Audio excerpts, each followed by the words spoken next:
3, 2, 1. Here we go!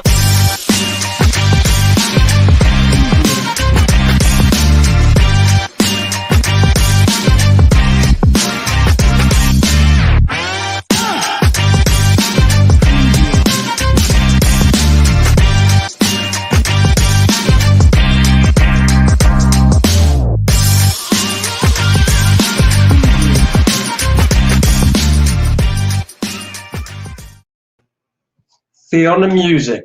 I love that music. Woo! It is the Dennis and Andy Show Wednesday night. Hello, Daniel. Thank you for joining us, calling us gentlemen. Wow. Well, that's a step up. Wow. It's not a word I'm used to hearing. Gentleman plus guest. That's right. Plus me. Plus dirtbag. It is Wednesday.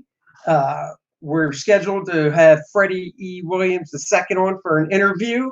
So we're going to start the show with what we usually do on Wednesdays, which is what did the boys get? New Comics Wednesday. New Comics Wednesday. That's what it is. We always like to go through, show you what books we buy, because you're part of our family. And as part of our family, you should see the stuff we buy. It was a pretty big week. It was a pretty big week for one of us. Oh, that's true. And it's usually this one. That guy. Yeah. So starting off the big week, Dennis, take away. X-Force, enough said, really. It's got Jean Grey on it. I'm totally happy, totally thrilled. Just having Marvel Girl on it. But it's one of my X titles. Always get it. There's second of my X titles. Don't need to do a whole lot about this other than looks pretty good. It's been pretty decent. Yeah. I'm not going to say it's a home run, but it's an interesting take on having the station. And this is an ongoing series, right? Yep. I'm giving it mark the tape. I'm giving it, let's see, 6, 12, maybe 20 issues, maybe 20, between 15 and 20. Then I say it gets canned. It could. I just, I just don't see it. Is this a mini or what's this one? Yeah, brand new Way of X #1. So we'll find out. Series? I think it's a mini. Okay. One of the nice things is because there's so many books that come out every week is, I don't have to check it's in my pull list. So anything X winds up just popping in. Oh, it just pops in, huh? It does. Alien. So kind of gave a quick flip on this one on the first issue, and I thought it was a pretty solid opening. Pretty interesting. I'll be curious to see, like I had said, where this goes. So this will take us into the direction we kind of want to hit. So it'll be interesting to see. I did like the first one. I hope they can keep it up and take us into a fresh direction with Alien. Has there been a chest bursting yet? Not yet, but they sure hint at it in this one. Now, I just want to know if the alien, if the xenomorph's going to pop out, put on his top hat, have his cane, and sing, "Hello, my baby. Hello, my darling. Hello, my baby. Hello, my darling." Radiant Black, new Image superhero series. Issue 3. It's Invincible-esque, I guess. We've enjoyed it. The first two have been pretty solid. Second one picked up and continued the story. I did want to see just a little bit more a story, so I'm hoping that that's going to happen. The dude just wants to be a novelist, man. That's all he wants, and now he's got superpowers. Jeez, it's not an easy life. Oh, we talked about this. So if you weren't with us earlier, we popped on earlier today for about 15 minutes to talk about Batman Fortnite 0 Point, because it's a 6-issue limited series. I didn't realize it came polybagged. It's been selling out everywhere. It's polybagged because I guess I don't play Fortnite, neither does Dennis. It's polybagged because it comes with a code for a character skin or something. It's already gone for a lot on eBay. So I'll be honest, I've got 2 ideas. Sit on it, don't open it, sell it. Not sit on it too long, because I don't think it's going to hold. Or because I really do want to open it, read it, open it, and then just take a picture and sell the code that it came with, because people are selling just the code on eBay as well. Yeah, there are apparently a lot of Fortnite players. And even when I was at the shop picking him up, I didn't really understand what all the hubbub was around this particular issue. Andy and I were just going to get a copy just to review them and find out. I just wanted one because it was a Batman thing. My buddy Christos Gage is writing it. Artist I've met at a con before. So acquaintance, maybe Riley Brown is drawing it, and I like his art. So I just wanted to get it just to read it. And then, 2 shops this morning are sold out. So I called Dennis and was like, dude, these 2 are sold out. When you hit yours, maybe call him ahead and see if he can set a couple aside. So he did. So luckily we got it. But what do we do? What do we do?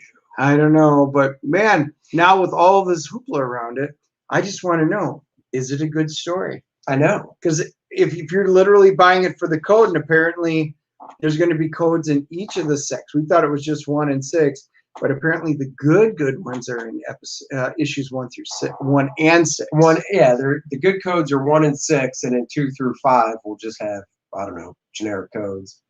Batman vs. Ra's al Ghul is my book. I bought 1 through 4 last year. It was monthly. Then COVID hit, and instead of releasing 5 and 6, shortly after things opened back up, DC sat on it for things opened back up and probably like 8 or 9 months, and finally released 5 last month. This is issue 6, so I'm looking forward to wrapping it up. I kind of dig it. I'm still a big Neil Adams fan. I hope I'm still drawing stuff at his age, when I'm his age, which is he 8? I think he's 79. He might be 80 this year, but he's still kicking it. So, good for him. Blade Runner. This isn't a number 1, right? No. We've already had done one. What issue? Blade Runner. I think it's 3. It is been pretty decent. I'm probably going to do a full workup review on the series today. I may do a quick flip on this one just to pop it open, but the art's been pretty solid. I've liked the direction of the story. Pretty decent all the way around. So I'm keeping this on my pull list unless the story suddenly takes a direction for the worse. But as of right now, I'm liking where it's going, and it's worth the $4. I tell you what I like just about this cover. I like the design of it. I focus right on this guy here, which I know I'm supposed to. So you got the foreground characters in a purple. Background is orange, so you've got some nice complementary stuff going on with the colors. You focus on this guy, which I think is really cool. But I really like the fact that the title is just white. No, not trying to make it look 3-dimensional with the color and stuff. It's boom. It's just white. I'm looking at it on my screen from a pretty good distance away, and it's readable. And that is just so important. So that pops off. I dig that. Yeah.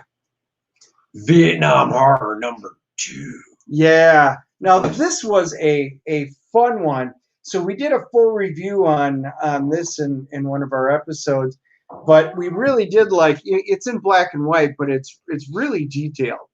The story was quite interesting, but where it ended off, and we didn't want to give away any spoilers, we were trying to figure out where they were going to go with the number 2.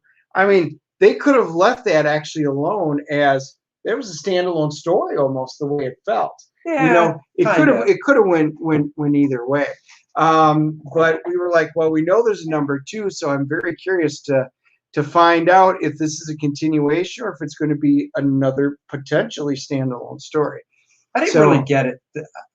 I didn't think number 1 was a standalone the way it ended, because it ended with more of a question mark that I was hoping for the answers to in this issue, or at least answering some of the questions.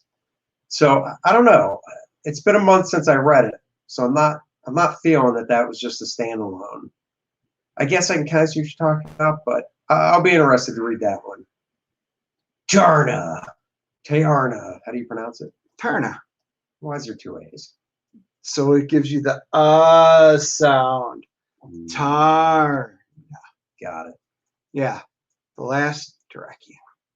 So this has been pretty good. Dennis has been reading it. Yep, I've liked it. I've liked the entire series, so I'm picking up the whole thing. You know, I've go back and watch our reviews on that one. It's solid. I can't wait to see how this ends. I think next month. I think that'll be the final one. It is, and it's oversized. And I can tell you how this one begins with her naked on the splash page. That drew my interest right away. It did. He He mentioned it. He goes, "What? Don't you read these in the shop?" I'm like, "I don't even crack them open." Well, I didn't say read. I said, don't you flip them in the shop? If they're in Didn't my say pull read. list, I don't even crack them open. You wouldn't read it in the shop. It's not a library. This looks interesting. The Many Deaths of Layla Starr. I do like the artwork. I like this cover design. I think the cover is really striking. I'll be interested to see what Dennis thinks of it. And then a lot of times, depending on what he thinks, it'll get me to read it or not. But I do like the art, and it's interesting. So this one is a different cover, and it's actually like a foil. Hold on. So I got a variant. I got a variant edition of it. Oh, look at that foilness. I know, right? It's blinding me. It is. It is super bright. Yeah, it actually looked. Again, the artwork and stuff. I'm probably going to do a quick flip of this one. Full screen. Hold on. There we go. Bring it down. There we go. Yeah, I think the artwork looks nice. It's stylized. It's cool looking. It when I looked through it, it did grab me. So yeah. Now the question is what kind of story is it going to be? And I guess that's what I'm kind of looking at in it. Because this isn't one that I had ordered, so I'm always looking for something new that I might have missed, every week. And this was not one that was on my radar that I put in an order for, and I saw it there, and it was the shiny cover that got me. So shiny things on. Yeah, it does. It does. So I flipped it open, and the artwork looked pretty darn interesting. We'll find out if the story is any good. So I'll probably do a quick flip on it and see if you guys have any interest in this one. So it's written by a guy named Ram5. I don't think that's his real name. I could be wrong. And it's illustrated by Philippe Andrade. Probably pronounced that wrong. But yeah, I agree with Dennis. I think it looks pretty cool. This cover, by the way, is by David Mack. Really, really good artist. So that's cool. So let's move on. Kojakaru the Skinner. Yep. Is that number one? That's a Mike Mignola. Is this a Hellboy universe book? I think it is. Tales from the Outerverse. Yep. Yep. So I don't get all the Hellboy stuff, but this one looked pretty interesting. It's a Mignola book. Christopher Golden, helps with the story. Peter Birding. He does the art. And again, I flipped it open, and the artwork I thought looked pretty interesting. I'll even. Oh, got full screen. Full screen. Hold on. Give me a second here. You're so premature, Dennis, just like at home. I know. That's what she says. So again, the artwork looked pretty cool. For me, these are hit or miss. So, anything with the Magnolaverse, but it's only a 2-issue little mini series. So I thought I would give it a shot and find out, how it is. It looks pretty interesting. So again, another one that wasn't on my list that I didn't plan to pick up, but yeah, it looks good. Kojakaru. Yeah. Where's the title, Dennis? Oh, it didn't list it. That's like the Virgin cover. But wait, this is number one, isn't it? No, that's number 2. Number one? Nope, that is number 2. It was number one. Nope, wrong again, Andy. Wrong again. I've seen if I even have it with me. But you don't even know the name of it? No. It's Orphan something, right? No, Orphan. I was just seeing right there. See, I have it because I've got number 1. Oh, wait, got full screen. Yep. Hold on. It's not as easy when your mouse is so far away. So that was the first issue review. Oh, loved yeah, it. Absolutely loved it. And then this is the second one from this week. So very much looking forward to it. James Stocco. It was a really cool story. Again, dealing with kind of the ninja samurai type of thing. It was really cool. Very looking forward to this one. Yeah, I was happy this it has a one real manga effect, cartoon effect and stuff. So I think it looks really cool. I have not read it. I'm quite far behind on stuff. I love the first one. I know. Yeah. What's that say? Alice in Leatherland? Leatherland. Leatherland. Uh-oh. Wow, wow. Again, not on my list to pick up. You saw Leatherland and you're like, well. Well, actually, I wanted to check out the art. So Black Mass put this one out. And I looked at it and I'm like, I had seen the title that were open this week. And I was like, I don't know. I don't know if I'm really all that thrilled with it. And then what, did you see a certain shot or something? No, I just happened to open it up and I looked at the artwork, and I'll kind of just show you like a page on here. Wait, got a full screen. Full screen. I think you'd be ready by now. Nope. So I did like the artwork. I don't know really the context of the story. So yeah, Yolanda Zanfardino. So yeah, that's a mouthful. But anyway, she it's created by her, and also then written by her and illustrated by Elisa Ramboli. I'm not familiar with anybody working on this, but that did not stop me from picking it up. Hell no. Kind of want to read it. Love trying new things. I do. I know. Oops. And the BeQuest #2. We both got #1. I bought it because I'm a fan of Freddie's work, Freddie Williams' work. That's why I bought it. And I like the story. It has real world elements and like magical lands, you could say. It gave me a real role-playing game vibe. Not everyone can have an easy name like Dennis Turner and Andy Smith. Well, that is for sure. Yeah, or they could legally just change it to make it easier. That's true too. Yeah. So yes, we bought this. Really enjoyed it. I have not had a chance to read #2 yet because it just came out today, but I'm looking forward to it. Hopefully, Freddie will be joining us soon so we can talk to him about his career and about the book. Yeah, this was supposed to be the perfect lead-in. We had already reviewed #1 of BeQuest and the BeQuest and loved it. Absolutely. We both really enjoyed the hell out of this book. For so many different reasons. The art, the concept behind it, and the story. So the fact that Freddie said, yes, I want to be on the show. So he's running apparently a little late. So hopefully he will be able to join us, because we definitely had a lot of questions for him on this. We did, and we'll get to it. But until then, we can take a little commercial break. And when I say commercial break, I mean, let's talk about First Man, my graphic novel, First Man. It is out. It is available. I'm shipping a book or two out every day because of you great fans who want, the ones that backed it. It's now in demand. So if you haven't got it, you can go to the website. The link is below in the description in the YouTube. So you can order the book and it'll ship out the next day. 64-page graphic novel, high action, fun, action-packed superhero adventure, harkening back to the Silver Age of comic books. It's really fun. I would love your support. I want to keep growing it because even though the campaign's over, like I said, it's in demand, and it'll just, the more it does, it helps me to produce Volume 2, which I'm already working on as well. So check it out. You can do the complete set, which is 2 copies of the book, my cover, the Bart Sears variant cover, and the program book, which is an additional 40-page book that is a behind-the-scenes making of First Man. The printed book by itself is $25.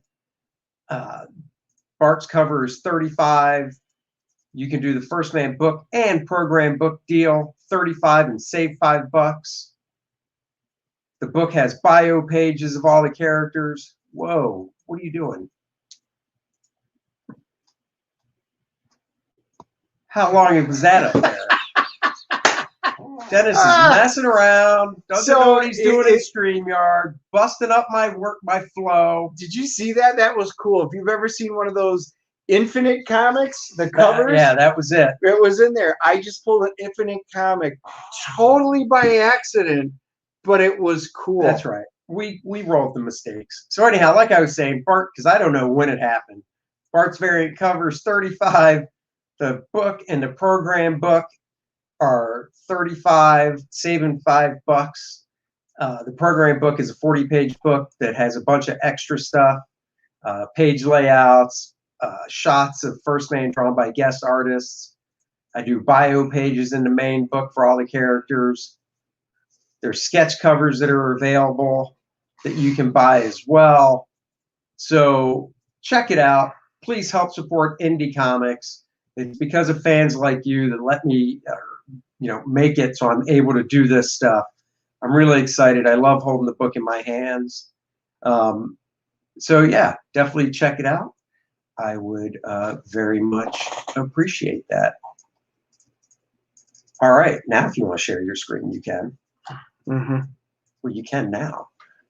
I have to be forewarned of these things, Dennis. I know, but I actually had it all popped up. Well, if you want, send me that link and I'll pop that up. Here, let's do it that way. So we've been talking a little bit about Captain America and what's been going on in the world of Captain America. And I know. But in this time around, it hasn't been nearly as good. The news hasn't been all that exciting, which makes me very sad. They're putting out, we had kind of talked about the first one. There's many versions of Captain America that are being released monthly. It's kind of like Marvel Comics said, hey, Faith, that was such a hit for Valiant. So, let's kind of do that with Captain America. At least when Superman did his walk around the United States, it was actually really cool stories where he got to meet folks in different cities and towns, got to meet people, and got to get involved in basically reinitiate with people. That's what we were almost hoping this was going to be. And then, we wound up getting a bunch of... Well, just to recap what this is, it's Cap loses his shield. It's called the United States of Captain America. Captain America loses his shield. Because somebody steals it. Oh, somebody steals his shield. How do you steal Cap's shield? I don't know. So somebody steals his shield. So I believe it's Cap, Bucky, and Falcon maybe basically go on the hunt to find the shield, and it's a 6-issue miniseries. And in every issue, they come across a different person inspired by Captain America to take up the mantle and put on some type of costume to help, in their city or whatever. So, I mean, it's not bad, but just some of the visuals, like this is the costume for her. Let me scroll down. Here it is.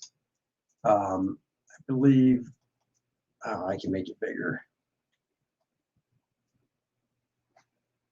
That's what I'd rather the costume look like. Just kidding. So these are some of the designs, I guess, that were thrown around. Or actually, no, this is pretty much it.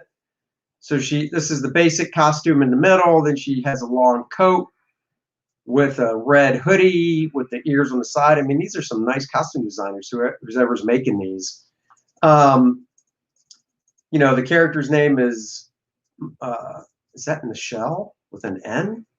Nichelle, right? Yes. And like Nichelle Nichols. Oh yeah. I'm not oh wait, hold on. I always got to plug this. Just ordered my First Man and thank you so much. Get to shipping. I am going to get to shipping. Obviously, it's 7 o'clock after 7:25 on the East Coast. I will put it in the mail tomorrow. Guaranteed shipping out tomorrow. You will get an email confirmation from me. Thank you so much. I already read it. It's good, Michael. You'll like it. Thank you. And he, that was $5 well paid to him to say that. It was. I already paid you. God, you're acting like my daughter. She did. She did. So, I got to admit, what do we got here? The design looks quite nice in my opinion. I don't hate it, but I think here's my biggest issue. I'd really rather see her either not wearing tights or wearing tights. You mean you don't like I don't like the different legs? Oh man, Michael's throwing you under the bus. Sorry, Anna, we'll get back to this.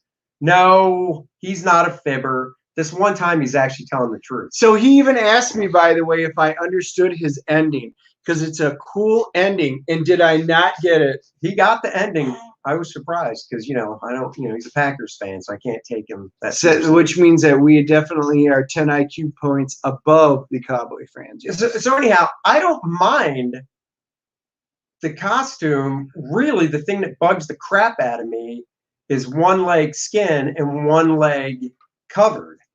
I like the offset star. I think that's pretty cool.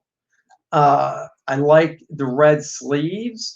And, looking at it, I'd rather see both her legs blue instead of just one of them wearing the tight, I guess you could say. I actually don't mind the trench coat either. I'm not too hip on the whole hoodie thing with the mask. I think just popping a mask up would be cool with the jacket. See, Anna, we're on the same page. It seems kind of pointless. See, it seems like it seems like the person that designed it, Nacha Bustos, and I don't know this person, so it's nothing obviously personal. Just seemed like overthinking too much. Like when it, if you look at this costume in black and white, you wouldn't know any of the coloring and stuff. So you're just like, assume that either her legs are bare or open. But when you see it in color, you just think to yourself, okay, it's almost there. And I really think if it was just full blue tights, that would have done it. Or red tights, to go with the torso underneath, like that tank top. Like I say, I don't mind the star on her and stuff. Let's see. Michael says, looks like a PG version of Hit Girl. Oh, no, hey, that's actually an interesting thought. That is an interesting thought. I guess I can kind of see that, actually. Yeah, I hadn't actually thought about that one. Let's see. Is this, so the writer of this article says, is this just a miniseries of random Captain America wannabes? I get it. DC and Marvel have mixed and reinvented all characters for a long time, long before this. Inclusivity cancel culture arrived, but seeing this design and this concept just proves the big two are creatively bankrupt.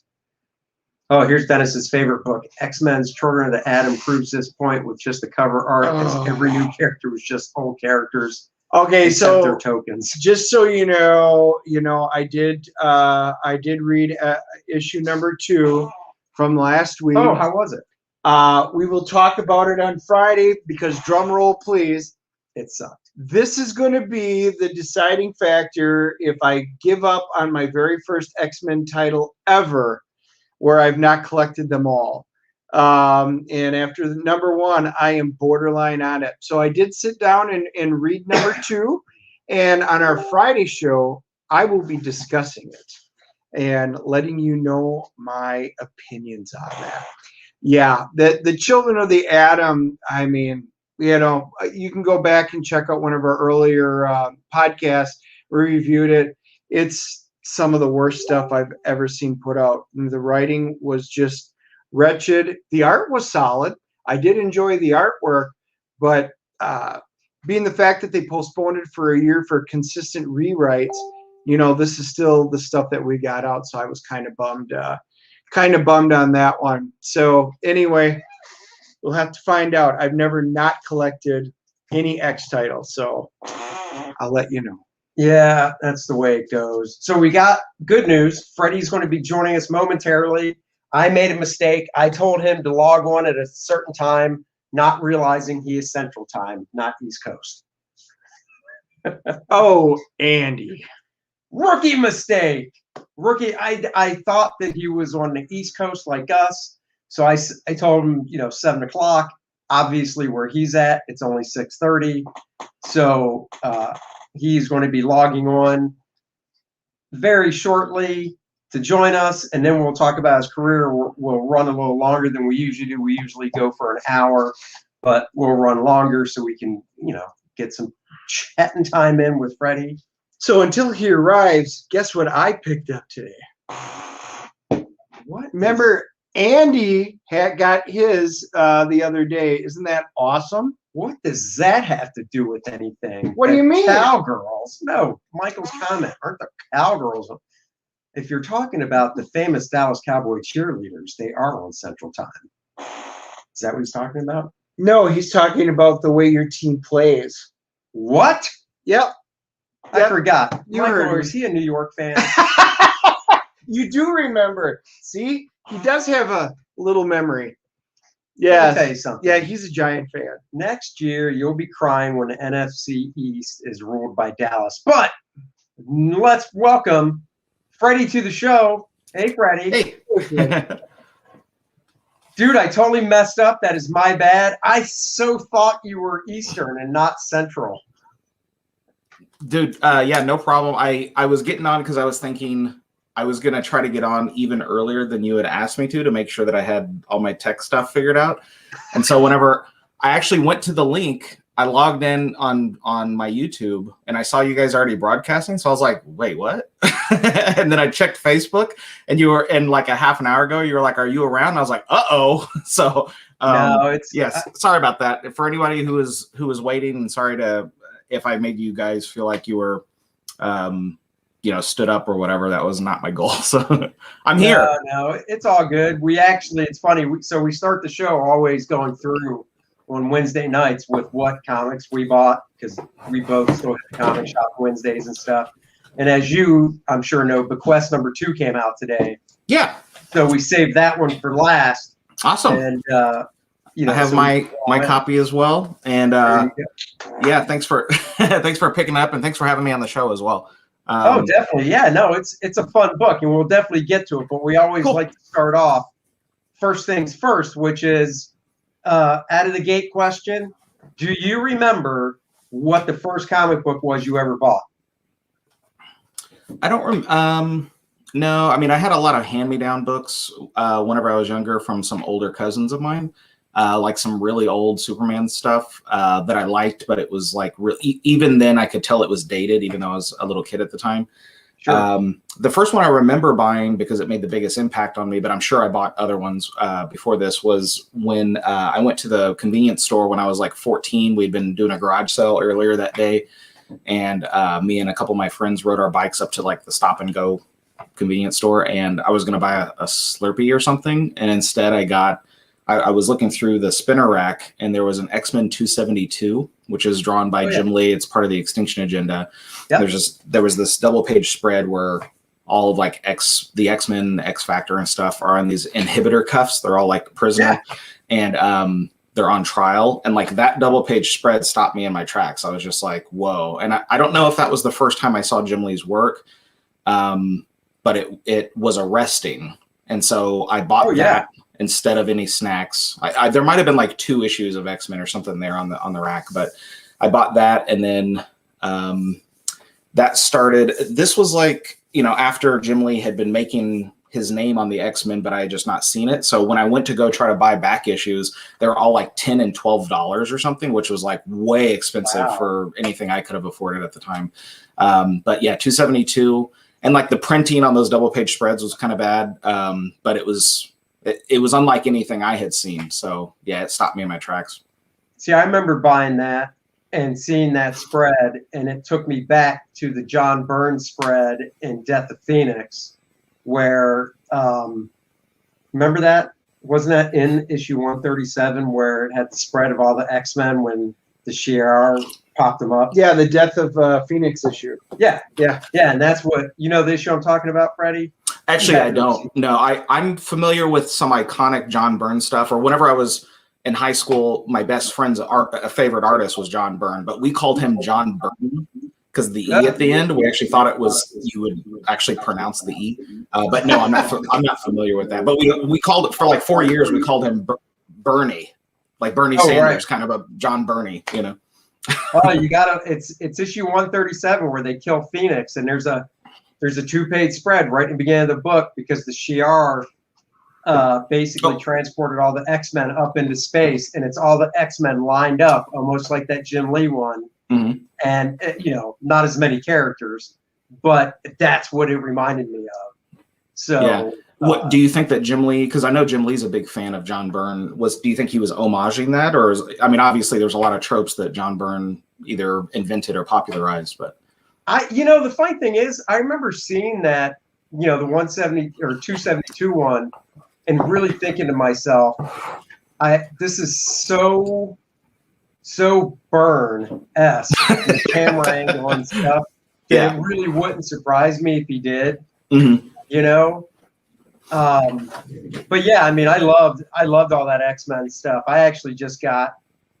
Well, just as in within the past year, they reprinted the Extinction Agenda in a trade paperback, but it's all been recolored. Mm-hmm. And so I've got 2 trades. I've got the first trade where it's the original coloring. Yeah. I've got the single issues, and then I picked up the new trade where it's all new digital coloring. Dude, that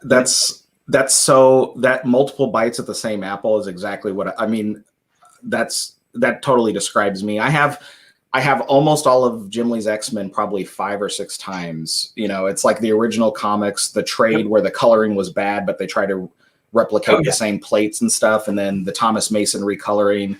The French or German black and white edition. And then I don't have that. Yeah, I got that one right over here. So do you have the artist edition? The new one that just came out? No. We just got through moving. We just celebrated our 2-month anniversary in our new house, and so during that, thank you. And in that time, I bought nothing new. We were just trying to purge everything, get rid of everything. So, bringing something new in the house was not high on the priority list, but I'll definitely be getting it. Yeah. Hey, do me a favor. I'm going to full screen you. Could you open up that black and white one so I can see some of the pages? Oh, sure. Yeah. So this is just this is the first, I don't know. Pages, so the artist edition is going to be way better than this. Yeah. Well, this is just replicated from the black plates, I think. Either the black plates or maybe the yellow plates or something. We were trying to figure it out because there's actually a spot in here. David Yarden, who's an artist from Australia, who's done a bunch of Jean Grey and Psylocke and stuff like that. We were trying to figure this out. Okay, this was it. I'm glad I finally found it. So maybe it's the magenta plate because, you can see Jean Grey here.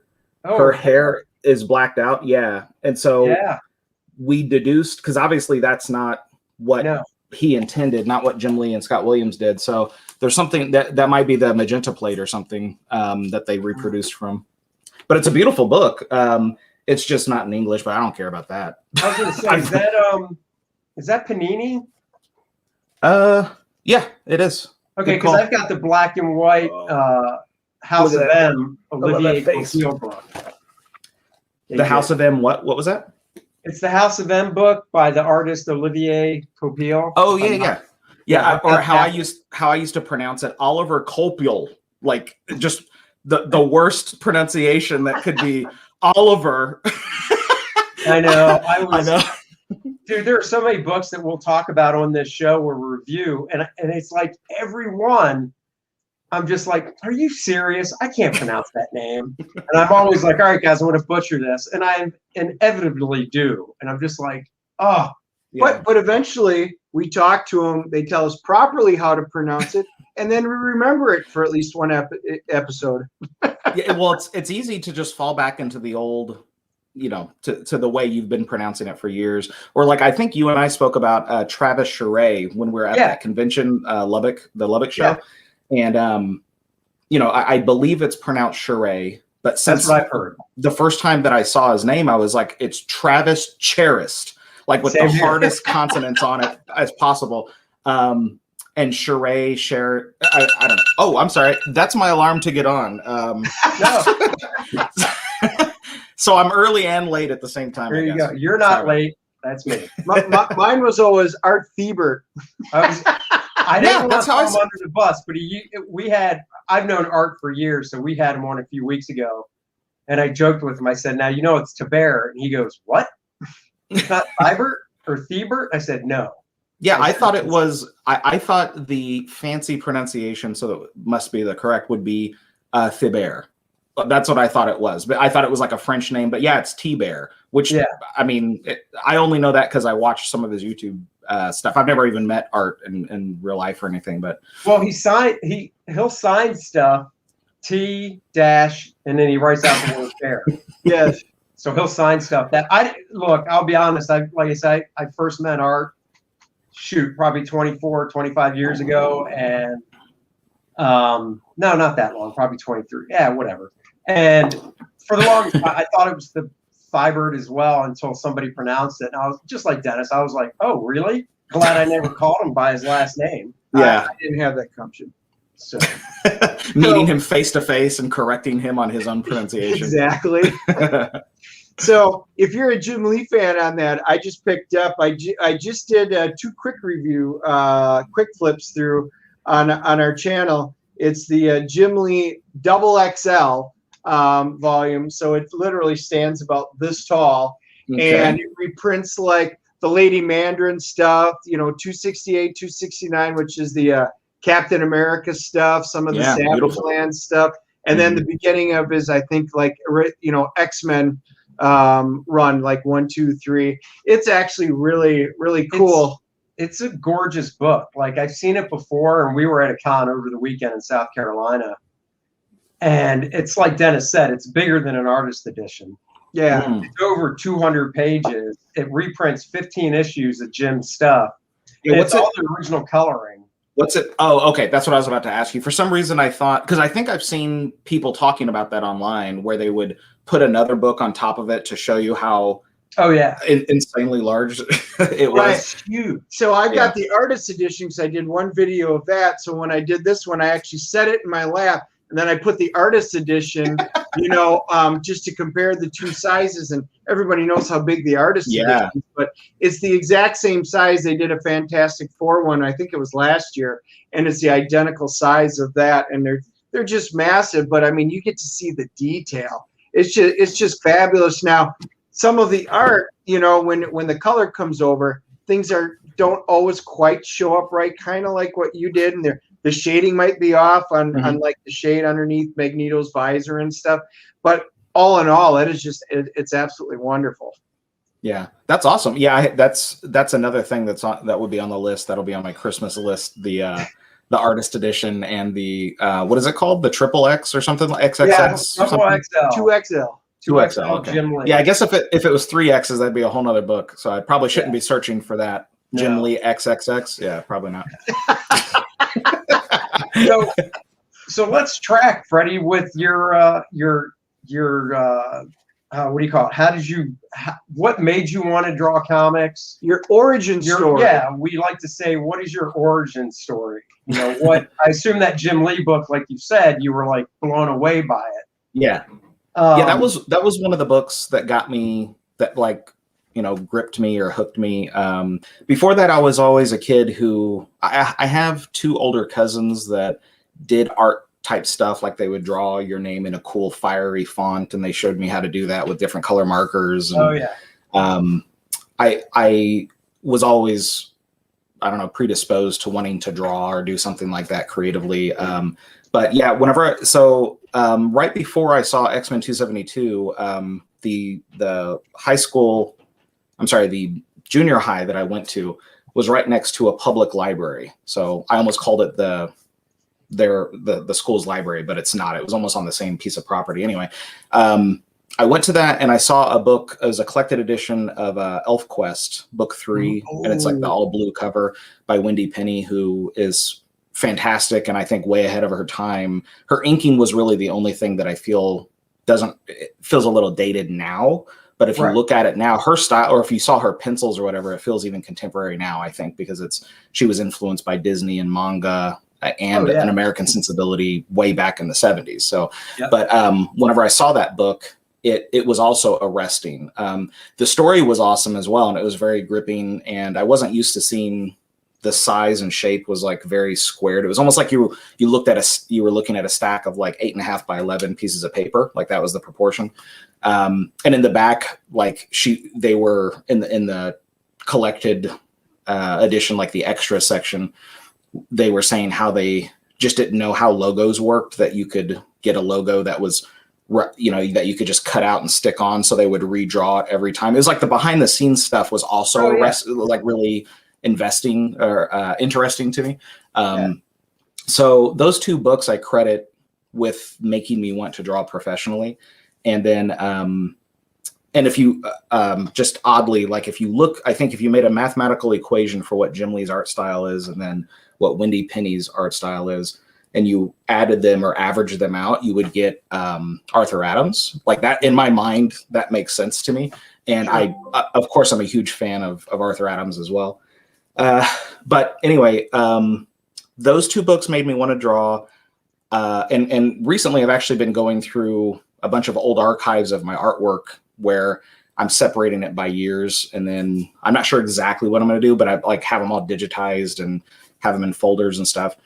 And looking back at the stuff from around 90 or whatever, basically I didn't know how to draw with shapes. You just look at something and then you try to replicate the exact shape of the arm or something that you're drawing. The first time you're trying to like carve it into the paper. And it wasn't until I got into high school, when I was a freshman, I met Tyrone Crockett, who was a senior. He was the best artist in the school. And he was just a cool guy to be around, but he was just a good teacher just by being around him.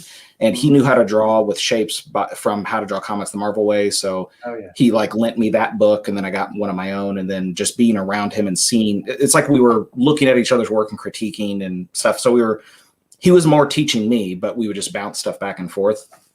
And then when he went to college, I just continued to stay diligent and drawing from photographs and drawing from other comics and that sort of stuff. I never went to school, but I just stayed, I was always a homebody. So I would just stay at home and draw. And whenever I would, go over to a friend's house, it was always kind of shaped around trying to create some sort of comic book project. So I was still drawing and that sort of stuff. So that's, I guess, the earlier origin stuff. On a side note, my archives aren't super complete from the early years, because when in '99 I moved to a different state, and when I did, I took that opportunity to like throw away a ton of older stuff, and I felt like it was a very useful cathartic exercise. I threw away a whole bunch of old artwork because it was like probably like when you're young and you look at old artwork, it almost makes you afraid you're going to draw like that again or something. It's like, it makes it. That's it's why like, it's so funny, because like, I don't like looking at, it's like actors that don't watch their final movie. Could be. Right? Yeah. I'll get a book of mine that came out and I'll look through it once, maybe twice, just to see the reproduction and stuff. But then, unless somebody brings it to me to sign, I generally don't look through it again. Yeah. It's like looking for that same stupid, superstitious reason of, I don't want to go backwards. I got to keep going forward.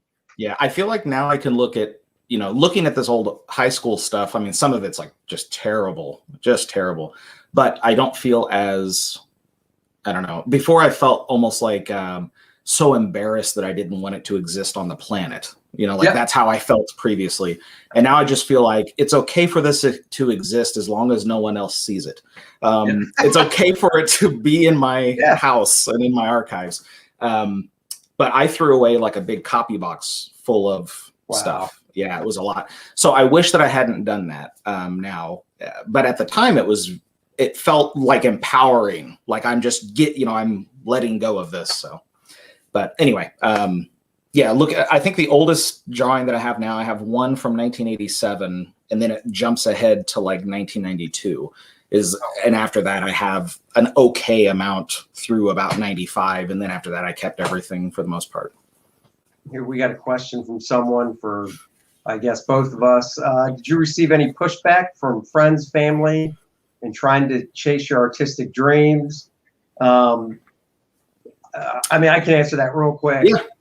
And for me, it's no. I mean, my parents were so supportive that they bought me a wooden drawing table, you know, like the one Kirby had.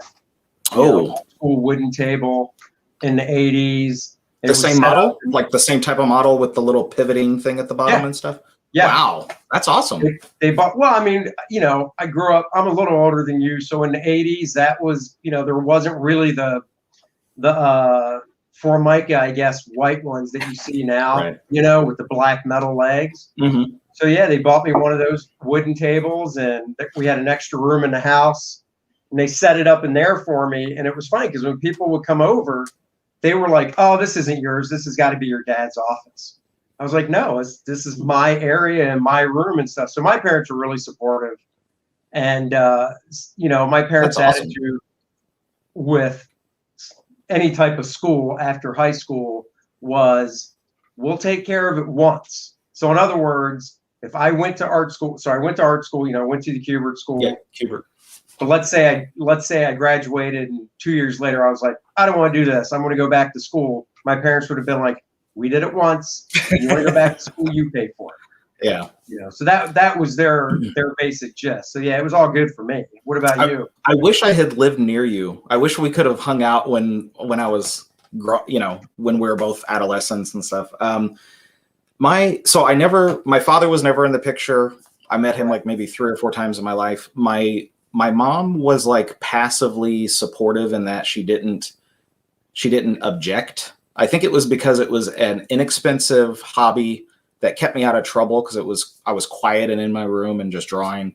Yeah. I wasn't out gallivanting around, as she would have said. And I didn't go to art school, but I remember my mom when I was in high school, when the discussion of college or whatever came up, she said, well, whatever you're going to do, you better have a scholarship, because I'm not going to be able to help out. I think that was almost her exact words, which I mean, she did the best she could because she was a single mom and all this. I'm not putting her down. I'm just stating that was what it was. I'm trying to think if there was any actual pushback. I mean, like there would be uncles or aunts when you get together for some family thing during the holidays that it's like, I don't remember a specific instance, but I do remember somebody saying something like, it's hard to make a living as an artist, and they're not wrong. I mean, you know, so it was a little discouraging at the time. But then like in 91 or something, whenever Image Comics, or late 91, early 92, whatever it is, was happening, and like, wow, Rob Liefeld is on a Levi's commercial. That means anyone can make it in the comics business or something. It's like in your mind, you think, now it's so mainstream, I'll have no trouble. You know, there will be no hiccups. There certainly won't be a crash in the comic book economy ever. Of course not. Of course not. So, but anyway, yeah, that was maybe it, is just people. I remember, you know, like art teachers, the teachers in the art class would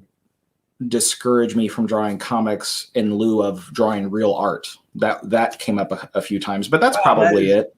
That is so 180 for mine, because my art teacher in my last 2 years of high school, because, you know, in high school, people take art as an elective and they take it for an easy A, right? And the teachers know it. But I think when they find that student that actually cares and wants to put the time in, at least my teacher was like, oh my God, this is awesome. And she basically, for the last 2 years, was like, you know, you don't need to worry about my assignments as long as you're doing what you want to do and showing me work every week. That's fine. That's awesome. I mean, that's the correct answer. In my opinion, that's how. Yeah. No, I agree. Because she was like, yeah, I don't need, because, you know, once again, it's art school. It's like, oh, let's do a still life, or let's do this. You know what I mean? Yeah. But she saw something there and was basically just trying to foster it and stuff.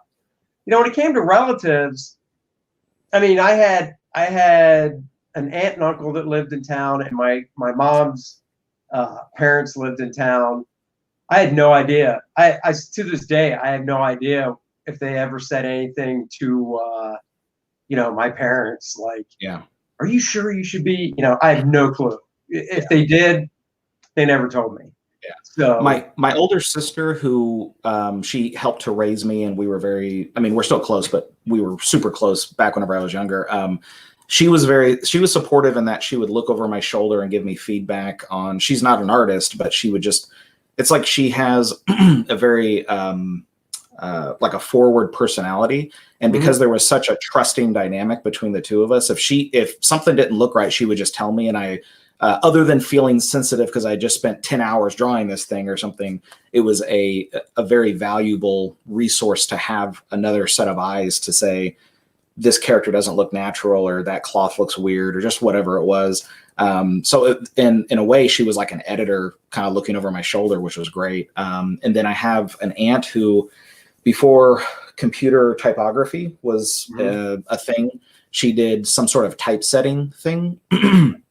And so when I was in high school, one day, I remember she called on the phone, talked to my mom. Then my mom said,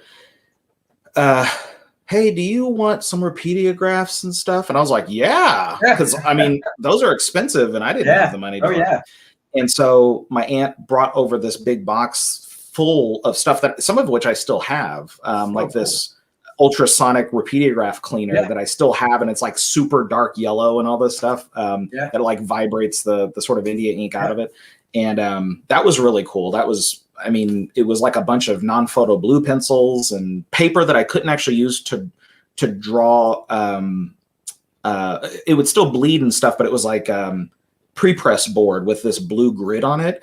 And it made me feel so cool to be drawing on something that felt official in some way, and even though it was the whole page was grid, right? Yeah, it was it was a layout. Stuff. It was like not pixel, pica, I think was the measuring size. It was like picas. So anyway, so sorry to go on long-winded about that, but that was probably I think in terms of somebody to look at my stuff, my best friend growing up was a comic book fan too, and we'd ride bikes to a used bookstore and comic shop, whatnot. And I think he was probably the only one, besides my art teacher, that would look at stuff and give me feedback on it. Yeah. And in fact, he still has it too. I had a metal, my mom worked for the Department of Justice in DC, and she would bring home reams of 8.5 by 11 copy paper for me to draw on. Yeah. So I did a lot of drawings on that stuff, and I had a metal box that was probably about, 5 inches wide, and then 8.5 by 11 size, that I put all the stuff in. And my buddy Alan still has that metal box with all that stuff. Oh man, that's awesome. So, dude, your family sounds cool. Your family and group of friends sound pretty awesome. They were good. Well, he's still my best friend to, I don't talk to him on even a monthly basis over the phone. We just talk on Facebook and stuff, but it's the guy I've known since I was in 3rd grade, and, best man at my wedding and all that stuff. That's so cool. Let's see, Mr. Do you find Andy's support for the Cowboys? Oh, that's hurtful. As annoying as the rest of us. As annoying as the rest of us. Thank you for your time today. What a great question. Oh, shut up. To answer that even slightly seriously, I don't know anything about sports. We talked about that in Texas. Yeah, that I was once on a podcast where I was trying to use somebody. I think the question was something about how do I plan out, like, how do I get stuff done in time or something like that. And I had said that, I break out my calendar, like it used to be on paper, but actually, now of course the app, and just break down starting at my end date kind of backwards. It depends. Yeah. And then the analogy that I used was marching the ball down the football court, I think is what I said, the football court. And see, to me, that sounds correct even now. I had to think in my mind which is the correct one and which is not. And my wife Kiki, who was in the room in a different part of the studio, the old studio, she heard what I said, And it's like, I remember her like kind of snapping her head to the side, like kind of doing a double take because she realized I had said something wrong. So she wrote on a piece of paper, "It's football field and Yeah, because basketball if I court." remember right, when we were talking at the con last year, no, Eric, you'll just have to go back and rewatch it, buddy. Show up one time. If I remember right, talking at the con, she is a Kansas City fan, right? Oh yeah, yeah. Last year, football. yeah. So last year the Chiefs had just won the Super Bowl. Yeah. And so that was a big deal. Yeah, we talked about that at the con in Texas. I remember that. Yeah. Yeah, because it was like recent history whenever I was there, when we were there for the Lubbock show. But the point that I'm making is that I know so little about it. There's no way that I could be annoyed by the support for the Cowboys or any other team. Whatever you like, I'm glad that you like them. Whoever likes something else, I'm glad you like that. But no, I don't. I mean, nah, I don't know anything about it. Oh, that guy's a Giants fan, so we don't have to listen to him. Okay. All right. I don't know. So how did you break into comics and first gigs, all that stuff? I'm going to preface that by saying, by the time I graduated high school in 1995. So anyone who knows when the collector's bubble burst knows that had just happened. Okay. Oh yeah. Yep. And so what I thought I was going to be able, I didn't go to an art school. I didn't enlist or enroll, whatever it's called. That's funny, enlisting, like you're going into the army. But so I just assumed in 93 and 94, whatever, whenever everyone else was looking into scholarships and all that, I thought that's just a waste of time. I'm just going to get a comic book job as soon as I'm going to walk out of high school and into a comic book studio. That's how I pictured it. And which of course, far-fetched. So, I mean, it's not like that was impossible, because Joe Madureira basically did it.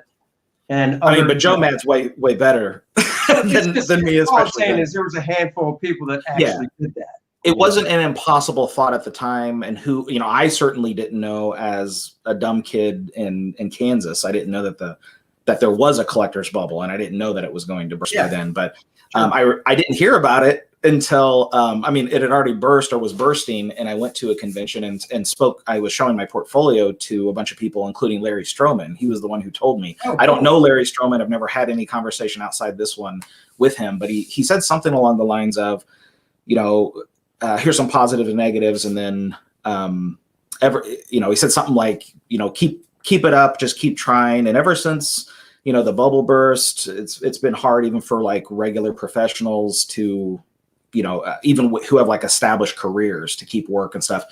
And I said, like, well, what do you mean? Because I didn't know what that meant. And I remember him like looking up at me with his eyebrows still down, and he said, "You haven't heard about this?" Or he said something like that. Yeah.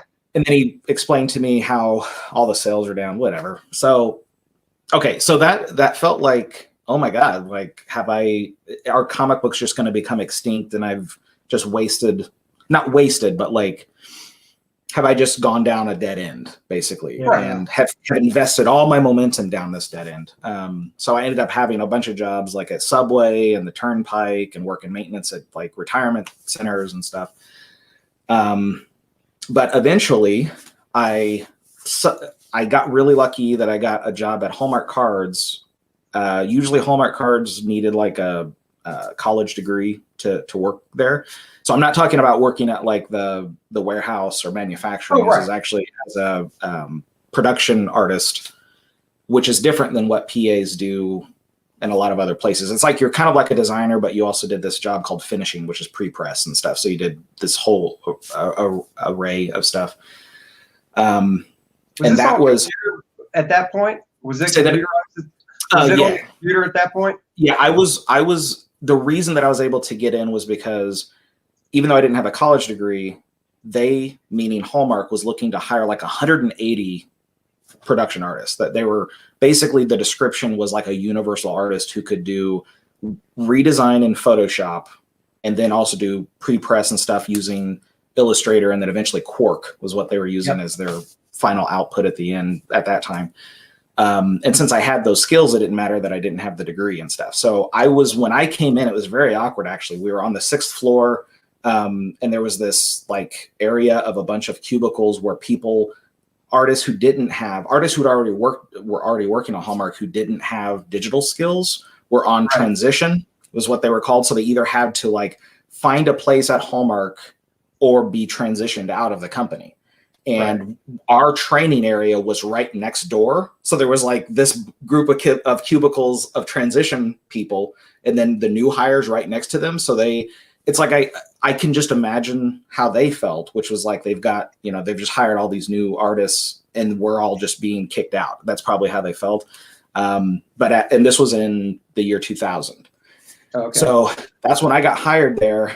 And then by 2005, I was still working on, my comic book art portfolio and stuff like that, with a lot of false leads, as everyone has, where it's like, a guy who knows the guy at at DC Comics or Marvel Comics, and then you get together a pitch and it doesn't work out, or you get together artwork for a small company, a small publishing company, and by the time you get your artwork done, the publishing company has folded because they hardly had any capital and stuff. But by 2005, I remember Kiki asking me, well, what do we need to do? Where can you, because I was lamenting, I didn't know how to get into comics. Like, I don't know what I'm supposed to be doing here. And the internet existed, but it didn't seem like it's not like it was as it is now, where it's easier to make contacts with people. And so I said, I don't know, go into like a big convention, like the San Diego Con or the New York Con or something. And Kiki said, well, let's just do it. We'll just put it on a credit card. We'll just go out to San Diego Con and we'll just give it a shot. And I was like, we can do that. I was like, I didn't realize really that was an option, or it's like, it didn't, I just figured I need to keep making these photocopy portfolios and sending them with a self-addressed stamped envelope to the submissions editor. Like that was what I was trying to do 1,000 times with very little feedback. Got an awful lot of rejection letters that I still have as a part of my archive. So anyway, 2004 was my first year at San Diego Con. I got a couple bites, little nibbles, but no job offers. 2005, when I went back, I got picked for DC Comics, their talent search or their portfolio review. And a couple months later, I got my first work from them. So since then, it's been pretty steady, mostly at DC, but with other companies mixed in there. So I got in kind of the front door without knowing anyone, and it was just through their talent search / portfolio review system. That's cool. I think we know this person who's commenting. Oh, yeah, that's Kiki. That's my Kiki. I know. I had a feeling. We'll get to a question too, and then of course Daniel chimes in. But he's just kidding. So now we do have a serious question from Michael for you. What keeps you motivated day to day to keep pursuing your craft? I mean, if somebody asks me that, I usually go Bills. The Buffalo Bills. The more actually the team. That's a lot of info from you. That's a lot from you. The mortgage, the electricity, things like that. Oh yeah, the bills that keep you. No, I mean, but what I know that's a very cheeky answer. What really does get you motivated or keep you motivated and stuff? It's not really the bills. It's just I'm never satisfied. So I want to keep drawing and keep doing it till I guess I get satisfied, but that's also something that I think for myself is unachievable. Yeah. You can be satisfied, and never is probably not the right word, because every now and then, I draw something and you do have that, I'll have that little bit like, oh, this page came out, the whole page came out nice, the flow, composition, whatever. Or it might be, oh, I really like that face, but then for me at least, literally a day or two goes by and then I look at it and everything that I see is wrong just goes bing, bing, bing, bing, bing, and just like pops up. Right. So that satisfaction feeling only lasts for, what seems like a fleeting amount of time. And then I'm just like, nope, I got to get back to it and I got to improve. Yeah. So that's what it is for me. I mirror that greatly. And I would add that it feels like there's an endless number of things that I've noticed in other artists that I wish, even if they're contradictory to my own style, I wish to somehow be able to do that same thing in my style, or Right. that my style is wide enough that I can still apply, I don't know, like occasionally do an image that is that stark or is that dark or is that, when I say stark, I meant bright and almost totally open and white, or that textured or that animated or, you know, something like that. Yeah. Even though it's like I want to find a way to incorporate it, even if it could potentially break the style, you know, break it. On top of that, there's a long, you know, storytelling wise, I want to be able to, like whenever I'm reading a script and there's like a bunch of dialogue, there are times if you're under deadline, so you just need to draw the two characters, whatever. But if it's like a big group of people, I want to know, you know, let's say the 6th page of this dialogue or this speech or whatever that all these people are standing around in the room, the camera angle, like even before I've drawn anything, I want to know in my mind what I'm going to be doing on that 6th page of the dialogue, the cool camera angle I'm going to do there, but I need to set that up way back on page 1 of the scene. So I want to have like total, I don't want to just draw what works on each page as I go. I want to have like, I want to guide my mental camera and the reader's eye in a way that feels satisfying. And it's hard to articulate. Right. And it feels like little mini revelations as you're doing it. Like you're spending a week on roughs. I mean, maybe I am. And, you know, there's days where it's like, it's just not working and I'm frustrated and I feel like, how am I even doing this for a living? And then something clicks and it's like all this dopamine pops open in your brain, but it's like no one else knows it even yet that it's going to be a good scene. But I finally unlocked whatever it is whatever puzzle. I figured out a way to do the overhead panning shot in a way like that makes sense to guide your eye vertically and then across to the next panel or something. Those are the things that keep me going on a minor level or something. On the bigger level, there's something that to be able to visually communicate in that way has just been the thing I've always wanted to do. And I feel really lucky to get to do it. So if I'm in a bad mood and things aren't clicking that well, I try to remind myself that I'm actually in a really fortunate position to get to do this stuff and stop your complaining. Oh, no, just dude. keep working. You know, I will tell myself when I'm having a bad day, you know, drawing something or having a hard time trying to figure out an angle or whatever, or if I am drawing something and it just feels like I'm erasing, it's just coming out like crap. I tell myself, this is my bad day compared to somebody who is literally, you know, working a job that if you ask them, what would you really want to do if you could do anything? They could list off a bunch of stuff. You know what I mean? Whereas if you ask us that, it's like, well, we're doing it.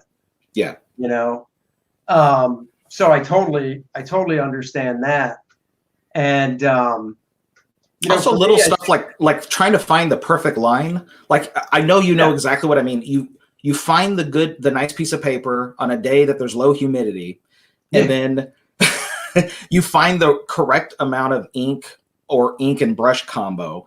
And when you're inking, you pull that really nice line and you actually get 3 or 4 lines in the feathering with the arc that you want and the little blob of ink in the right spot. And you're not sure.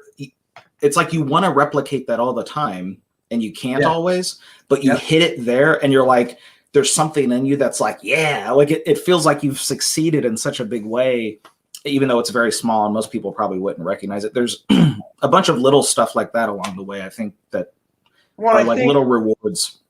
I think also one way I can relate that to is, so I did, and this goes back like 20 years when I was living in Orlando. I did a couple open mic nights for stand-up with a friend of mine. And I remember doing it one night, and it you know, there's like 20, 30 people in the crowd, not a big crowd, but it just went over awesome, you know. And I was like, oh my God, this was great. And so I went back the following week and I tried to replicate it exactly to the point of, you know, the exact wording, the exact pauses and Yeah. everything, and I just shit the bed. It was awful. It was awful. Were you getting the flop sweat where you were like, ooh? Oh yeah, it was just bad. And you realize that art too, where, you know, like you said, you're having a good day inking, or, you know, the way the lines, you know, you're pulling the lines. But the thing is, if you literally try to replicate it the next day, it's not going to happen. Yeah. You know, you just need to, that old saying, you just need to go with the flow, you know? And I think that's one of the things, even after doing it for 30 years, that I'll fall back onto that thing of, well, yesterday it worked out so well doing this, I'm going to do it again today. And then it just is, it doesn't. Yeah. And instead it's because you're too much in your head. You're too much in your head thinking about how to do the same steps you did the day before. Yeah. Have you ever been running down a hill and then you start paying attention to how your feet are moving, and then you trip and fall? And then you fall. Yeah. I think that it's similar to that. So it's just another way of saying the same stuff that you just said, which I'm in agreeing with, you know? Yeah. But I remember that once I was running down a steep hill, and it was long enough that my conscious mind popped up and said, make sure you keep doing that the same way or else you're going to fall. And then I immediately started falling. That's really a good analogy, though, because when it comes to anything, when you start thinking about the mechanics of it, you start screwing up. I remember in art school, I had a substitute teacher who I'm friends with now, a guy named Ron Wagner. And, you know, he was a comic art. He did G.I. Joe stuff in the 80s and Nth Man, and in the early 90s, X-Men stuff, Ghost Rider, whatever. But I remember him basically saying, when you're learning figure drawing and anatomy, you want to learn it and then forget it. Yeah, I can see that. Where it becomes like almost a subconscious thing. So you know kind of what's right, but you're not stiff anymore. Right. Yeah. Exactly. Let's see. We do have a question here. We got a couple. Do you remember what was the first piece of art you sold? I don't mean professional, but the very first thing you sold, and what was it? No. I mean, I can remember. I know what my first job was. I actually, I don't know. I know in high school I did some stuff for the yearbook, but I don't count that because that didn't pay. You know, the only thing that comes to mind is because when I first started drawing as a kid, I used to draw cars because I love cars, and I still do. And I remember, you know, the town I grew up in, and the high school I went to we were motorheads. You know, we all had our cars that we worked on because, you know, all the cars were from the late 70s. We were driving the early 80s, so you could really get under the hood and change water pumps and transmissions and all that crap. And a friend of mine's dad had a show truck, a Chevy truck that was really modified. I remember doing a watercolor drawing of the truck for him. I'm assuming he paid me, so that's what I'm going to go with. Yeah. So what about you? So I have to pull something apart here. So you're an awesome comic book artist, and you were into doing an open mic. So I'm assuming stand-up comedian type stuff. Yeah, and I do improv as well. I started doing acting in '97 in Orlando. I did stand up then. When we moved up here to Charlotte in '05, I did more stand up, and I actually opened for a couple comedians that I know at like the Comedy Zone and stuff, because they had enough pull to go, hey, can this dude do 5 to 10 minutes? And they were like, yeah, okay, because they weren't paying me. Yeah, and you were a gearhead. And I was a gearhead, and I do improv and stuff as well. I'm sure anybody who's in the audience who might not know where I'm going with this, usually artists are very introverted. And just being around you have like you have a lot of charisma, like when you're talking to people at the tables and when we're on panels and stuff together. But that's usually not a common pairing, to have somebody who is a good artist, which usually requires introversion, and then also somebody who's mechanically inclined and somebody who's open to go out, extroverted enough to go out to an open mic night and to talk, to be a stand-up comedian. Reason I did it, honestly, the reason I did it all is when I was in high school, I was very introverted. And when I went to college or the Kubert school, you know, I grew up in Maryland. The Kubert School was 4 hours away in New Jersey, upstate Jersey. And when I went there, I told myself, this is literally a fresh start. Because the town I grew up in, pretty much whoever was in your kindergarten class in elementary school, you almost traveled with them. You went with them all the way through till graduation. Mm-hmm. You know, so the people I graduated with in high school knew me ever since I was a little kid, and vice versa. So when I went to the Kubert School, I thought, you know what? Nobody knows me here. This is literally a blank slate for me. Mm-hmm. You're not going, oh, it's Andy. He's kind of an introvert. He's shy. He's this. He never played sports, because I didn't do anything in high school except draw and collect comics. So I thought, I'm going to a comic school, so they know I like comics. So that's cool, because this was also at a time when comics weren't super cool. Yeah. You know, and I thought, so that's fine, because everybody's into comics here. So I'm going to go out of my way. And I would read, I can't remember the names of them, but I would read articles or stuff on how to basically get out of your shell. And That's smart.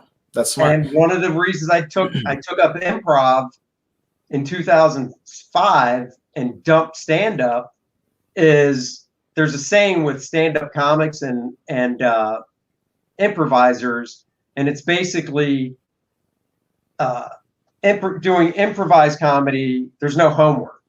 Where with stand-up comedy, you have homework. You've got to write it. Yeah. You've got to, I would pace around the backyard at night, memorizing my set, all this preparatory work. Mm-hmm. Whereas for improv, we would have rehearsals just to go over different games and stuff. But when it's show night, you just show up. Yeah. And you don't know what's going to happen, because it's all suggestions from the audience. Yeah. So there's no real prep work. Yeah. And I was like, oh, I like this. Yeah. So as long as you have the strategy of how you handle improv and the right attitude and mindset. Yeah. Yeah. Well, a lot of it, not to get off track on this, but a lot of improv, there are rules to it. And there were people that would take because I started off in a class, and then I moved up enough to where I became a part of the cast. And there are rules to improv. And a lot of people will take improv not because they want to perform it, but just so they can do better at work. Yeah. And be a better communicator. That makes sense. And a better listener, because a lot of improv is more about listening to your scene partner or partners, because you have to react off of them. So you really have to listen well to what they're saying. Yeah, that makes sense. So, and it'll get you past the boundaries of your normal sort of psychological framework. Right, it gets you out of the bubble. And it helps with acting when you're drawing characters and stuff in books, because you read a script and you see the dialogue, and you know how it is. You're at your desk and you're kind of acting stuff out. Mm-hmm. And I know sometimes I'll get up and I'll actually get in a physicality when I say the dialogue and go, oh yeah, that makes sense. You know, the pose and everything. Right. Yeah. Like role-playing games. You were saying earlier that, you know, like in high school, it was not very popular, not very common, like comic books and stuff. And for me, I directly connect that to role-playing games. Like in high school, I had very few friends, but the few friends that I had, if we were going to talk about like a D&D session or something, we would bring books, but like covertly, like we were smuggling something in our duffel bags, or even literally put them in a brown paper bag so that it was almost like you were smuggling a pornographic magazine or something, because you didn't want somebody to see the cover of this D&D book or something. But anyway, there is the question was about what was the first artwork that we sold or something like that. Yeah.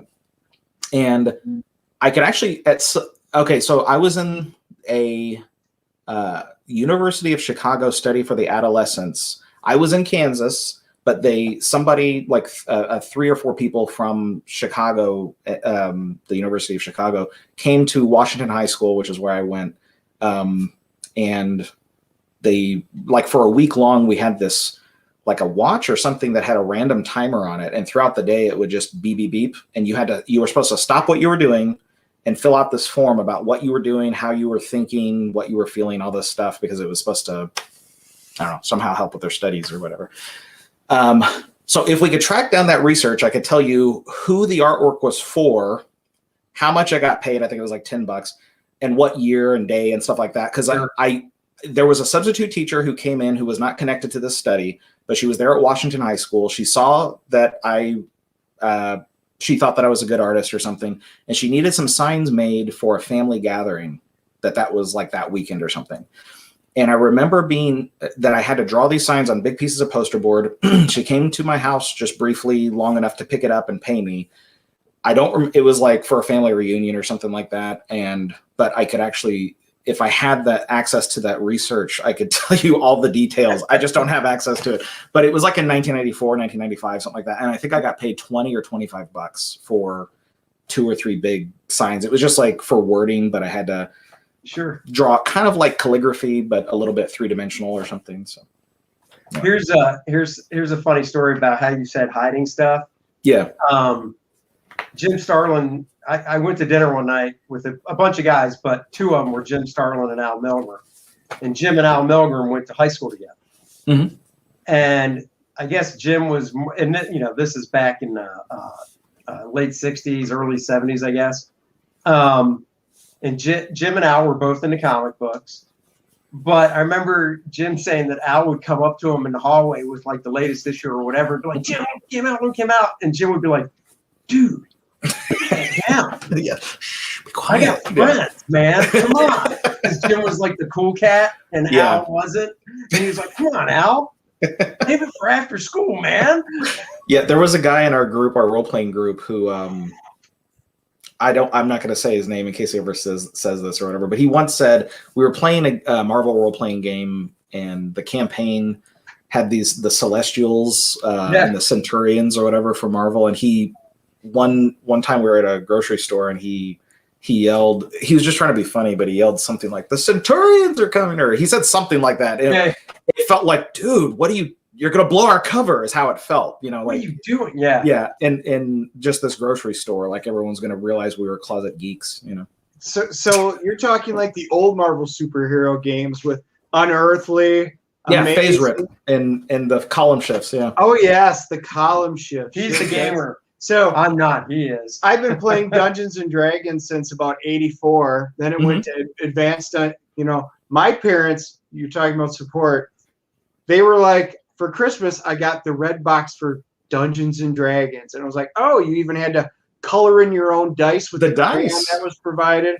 Then it went to expert. Then we got into advanced, and then second, third. 4th was garbage, so we went to Pathfinder, and now 5th. 4th was garbage. Yes, fourth was garbage. And then I've been collecting comics since the mid '80s or mid '70s. That's when I got in with my X-Men, and that's what I collected pretty much my whole life, along with all these other ones. But it was just really interesting. We were not cool back then. That was just it. I remember hooking up when we were down in Texas with a gaming group, and I was singing in church, and I had joined a choir, and I walked in, and everybody's like, hey, and it's just habit. I walked in, I went, well met. And then I went and sat down, and I saw one of the guys look up at me, and he's like, he all of a sudden stood up, kind of scooched over, sat down next to me, and this is in the middle of church at the choir, and he's like, do you play Dungeons and Dragons? and I'm like, yeah, how do you know? He goes, dude, you said well met, which means you're a Forgotten Realms guy. I'm like, absolutely, a Forgotten Realms guy. And he goes, we game every Friday night. And he goes, you need to join us. So this is even when I moved out of my area, because I'm from Wisconsin originally. That's where all my gaming friends are. But we did Marvel superheroes, all of this stuff, But you have to keep it quiet, especially in church. Your people at school, you bring your D&D books. You'd have it, your English and your math, and then your D&D book was kind of slid in the middle. Yeah. And then while you're supposed to be working, you'd pull it out. So one of the questions that I had, because, from all this gaming stuff. But before you get to that, I just want to pop this up because it's kind of funny. Follow-up question, what's in the Superman mug? It is, I don't know the brand, but it's called, it's a coffee with a high amount of caffeine. It's called something, but I can't remember what it's called.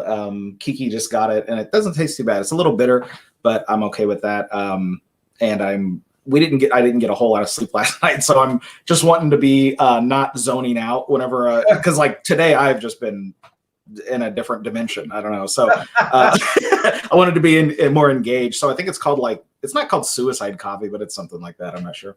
Is it Death Wish? Death Wish. There we go. Yeah, thank you. Dear God, you knew this? Well, I know it because I know I've met the owners and stuff of Death Wish, and their tagline is, it's like the strongest coffee or whatever. And I've had it. I have they made special mugs, and I have one of the special mugs. This goes back a few years, but yeah. So yeah, no, I know what Death Wish is and stuff. So yeah. Yeah, that's my deadline coffee, generally speaking. I mean, it's brand new, but that's how I'm picturing it. Is like my, when you absolutely have to be awake. Now, I mean, it tastes good too. So if your friends see it, I'm not a big I can't really tell much of a difference between good. I'm not a guy that can go, this is bad coffee, this is great coffee, But I've had Death Wish. I'm on the Black Rifle kick now. That's a coffee company that a couple guys from, I think, the Marines or Army. They started, and when you buy something from them, they donate the equal amount to an armed services of your choice. Oh, that's great. Yeah, so I haven't tried that. It's called Black Rifle? Yeah, Black Rifle Coffee. Okay. Yeah, we'll have to try that. I don't know if Death Wish does a subscription. I know Black Rifle, I'm on their subscription. Yeah. So you can get it as often as you want, but I do it every 2 months we got the K-Cups, Yeah.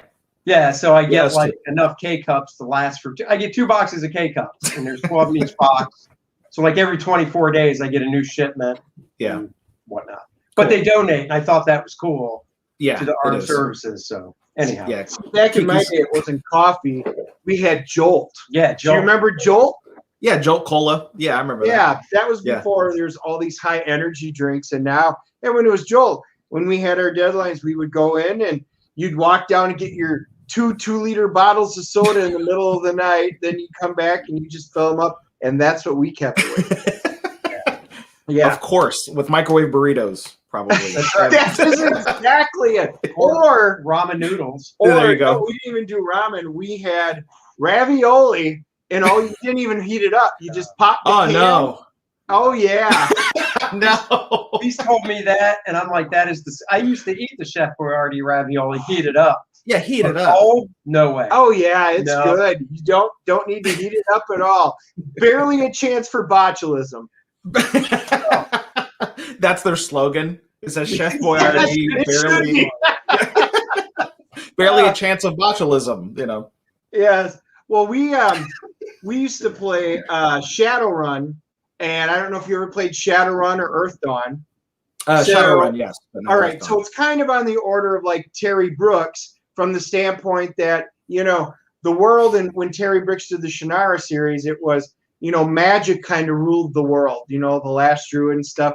But that what happens is time goes by and science winds up taking over, and it's like an endless cycle. Then eventually science goes out and magic comes back around. It's like an endless loop, kind of like Earth Dawn. It was 2 games where Shadowrun and stuff was basically the high tech, and then Earth Dawn was your Dungeons and Dragons world, but it was cyclical. So what I thought when I found out this, I'm kind of curious how you got into Tangea, because when I read this, you've got Tangea, which to me is your Dungeons and Dragons, and then of course it's Chicago, which is your technology or science base, and I went, dude, this is awesome. This brings back so much stuff from different areas of mine. I'm like, I always said there needs to be a comic book out there based on this kind of stuff, but instead of cyclical in time, you've got it basically, it looks like being pulled from 2 different universes coinciding. So how did the BeQuest wind up coming to being? Because I think it's awesome. Oh, thanks. So, I mean, we've already talked that I did a lot of role playing. Tim Seeley, who's the co-creator and the writer for BeQuest, and we worked together on Injustice versus Masters of the Universe. So that's where we first worked together. Pardon me. And he impressed me with his knowledge of Masters of the Universe and how his writing style is great, but we clicked really well over his understanding of magic and technology and stuff. So we, while working on Injustice versus Masters of the Universe, we just started talking about different potential creator-owned things that we might want to do together. And he also did a lot of role playing as well. I think the AD&D rules. I don't know if he had the dice that you had to color in with the little crayon. I don't know if he had that. His geek cred might not go as deep as that, and mine does not either. So I give you props that you were around, even and that to me shows that you're very old school, pure. That you've got it deep in your blood. I got in. I have my older cousin named Jay introduced me to a system called Palladium Books that had riffs. Even I know those. Oh, you do? Tech riffs, yeah. The original Ninja Turtles. That's actually that's how I first heard of the Turtles. He had their role playing book. That was the first time I ever heard of them. And so we played the Palladium Fantasy, which was like a substitution for D&D kind of. But anyway, that was actually where we played the most. I ended up doing work for Palladium Books later on, but they have a system that's called Rifts, R-I-F-T-S, Rifts, that has, it's basically like these ley lines opened up after an atomic war, and all these interdimensional beings started coming onto the planet because the ley lines became so active that they tore fabric of the space-time continuum and allowed in different dimensions. So this is Rifts that I'm talking about right now. And we played some of that where you could mix together anything. You could have a Veritech from Robotech along next to a Cyber Knight who was a paladin from the D&D type world or whatever. Glitter Boy. Glitter Boy armor. Yeah, the juicers, all that stuff, dude. Yeah, Kevin Long he drew some awesome looking Robotech and Rift's mech type creature or armor and stuff. I was really into that stuff. But the way that BeQuest came about was that we Tim Seeley and I just really loved D&D, and we wanted to do something that that had a fish out of water type feel, where this group of fantasy characters, on purpose are in a world that they have to them is just as fascinating as if we as regular humans went to a D&D world. I mean, they're Warlock, who's the leader of the group, who's just kind of like he's more like a brawler or something like that. Yep. He's fascinated by DVDs and liquor. Obviously they had liquor back then, but you could just go and just get bottles and bottles of it, and he loves pornography like that. To him, he's like, oh my God, So anyway, it came about just from a lot of these are Tim Seeley's, some of his characters from D&D when he was in high school and stuff, and he cool. used that as the seed, and it just went from there. We just talked about a bunch of different types of things that we wanted to do, and he stitched together a bunch of cool little set pieces and stories from that. And I don't know. Right now we've done like the first 4 issues as an arc, and then depending on schedules and stuff, we might do additional arcs from there. But the response so far has been really good on the first 2 issues. And so I could see us definitely doing some more. So are you all done drawing the 4th one then, or? Oh yeah.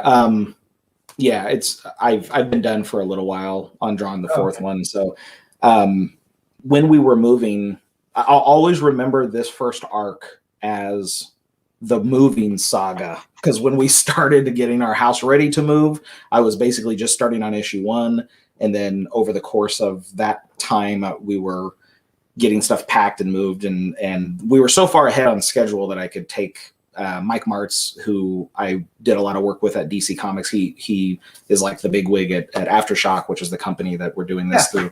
And he's a great guy. He gave me a lot of latitude, or a pretty lengthy. We were so far ahead that he was just like, yeah, take your time. I know that's takes a lot of time to get stuff ready to move.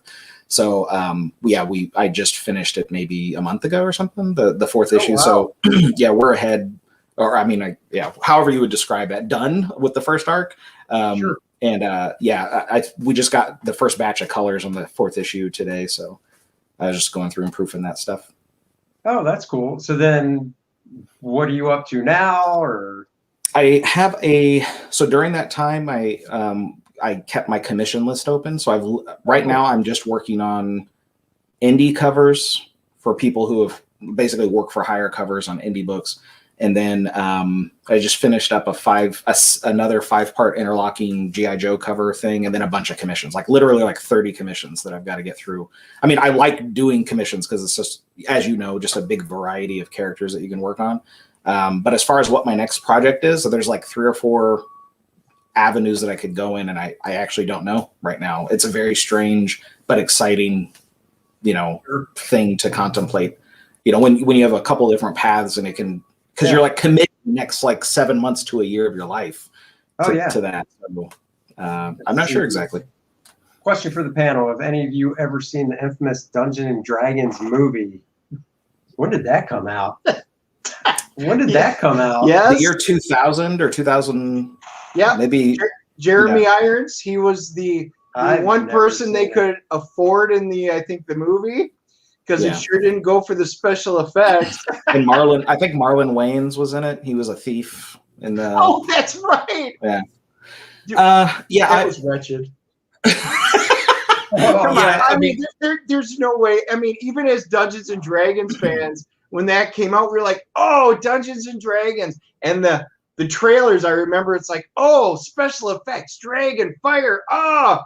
And then when you saw it, you're like, "Oh, wow!" They were such generic, blank characters. It was like the worst you could put together, and we still went, "Yay, we got a D&D movie." Well, I mean, that's how I felt with the fantastic Green Lantern movie with Ryan Reynolds. Cool. I'm a huge Green Lantern fan, and I was like, yay, I got a Green Lantern movie. I own it. I still watch it. You still watch it. I do, because I love Ryan Reynolds as an actor. I love Green Lantern. I like the visuals of it, but yeah, it's not a great movie. What about this Dragonlance animated movie? I can say never heard of it, never seen it. Love it. I've never seen it. Dennis, you've seen it. Well, we used to play. We played in Greyhawk. We played in Dragonlance. We played in Forgotten Realm.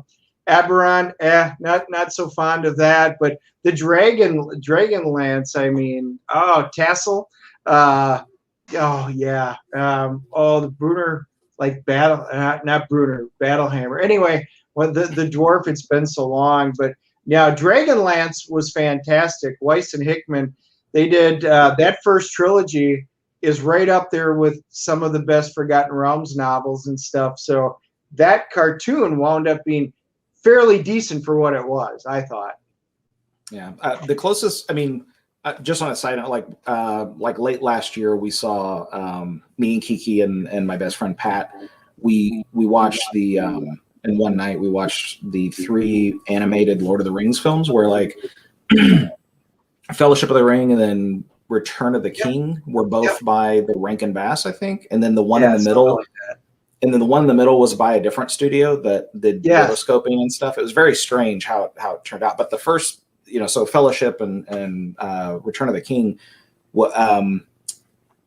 man, just compared to the newer animation that looks so sterile nowadays, that because it's so CG and clean, the textures and the motion in those. The Fellowship and Return of the King, man, I could not get enough of those when I watched them again, because it's like all the backgrounds are all watercolor textured, and it's the same studio that did Thundercats, which I'm a huge Thundercats fan. God, Thundercats, and so so even Gollum, good music. Where there's a whip, there's a whip. I wouldn't say good music. No, I mean, at least it was entertaining. And like Gollum kind of had a Slythe feel from Thundercats and stuff. It was great. So even though I haven't seen the Dragonlance animated, I just loved. It just made me think, what was the most recent sort of fantasy animation? And it was those 2 films, Fellowship and Return of the King, were awesome. I recommend anyone going back and watching that stuff. It's especially if you love watercolor textures and hand-drawn animation. Great stuff. North Free says, RLM win next time. Who wrote this? North Free. So I love it because my name is misspelled.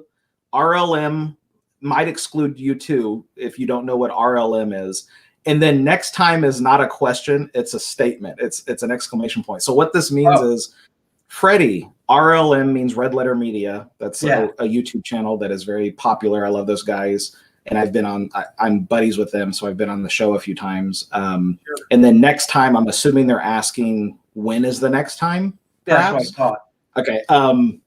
And I'm not sure. There was actually, I'm not going to, if coronavirus hadn't happened, in like the middle of last year, we were supposed to, me and Mike, maybe Jay, definitely Rich, and maybe even Macaulay Culkin were going to do this road trip thing. It was like Macaulay Culkin? Yeah, Macaulay Culkin is like a friend of the Red Letter Media guys as well.